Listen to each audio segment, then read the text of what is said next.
और पुंछ के मेंढर में पी सेक्टर में भी वोटिंग का अमल जारी है। हमारे नुमाइंदे मुनीश ने वोटरों से बात की।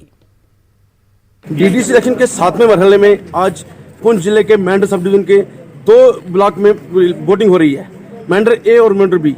और आप देख सकते हैं किस तरह लोगों की लंबी लंबी लाइनें यहाँ पर सुबह से लगी हैं और लोग यहाँ पर अपना नुमाइंदा चुनने के लिए, यहाँ वोट डालने के लिए पहुंचे हुए हैं। और लंबी कतारों में लोग काफ़ी समय से अपने वोट का इंतजार कर रहे हैं कि उनकी बारी आए और वो अपना वोट डालें। इस इलाके में क्या क्या मुद्दे हैं, आइए जानते हैं लोगों से, लोगों का क्या कहना है, वो किस लिए अपने घर से निकलकर वोट देने हैं। आपका नाम? मोहम्मद सलीम। क्या सोच कर आए हैं आप?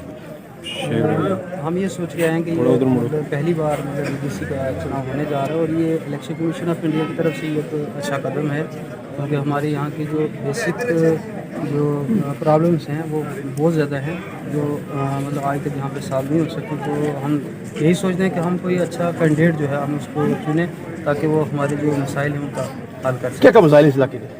पानी का मसाइल है, बिजली के हैं, फूड सप्लाई के हैं, रोड्स के हैं, ये सब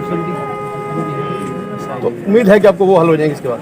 उम्मीद है अगर अच्छा कैंडिडेट जिताएंगे तो। और हम जो दर्शन से हैं मैदान का रहने वाला हूँ। हम सोच रहे हैं कोई अच्छा कैंडिडेट जो आगे निकले और हमारे मेंढर बी का काम करे। मतलब बहुत सारे काम पेंडिंग है, जैसे रोड्स का है, स्कूल्स के हैं और बिजली पानी के हैं।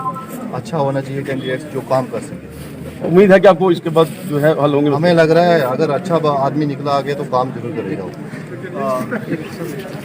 तो लोगों का ये कहना है कि इस डीडीसी इलेक्शन के बाद उनके मसाइल जो हैं वो हल होंगे और लोग इसीलिए आज यहाँ पर वोट देने के लिए आए हैं।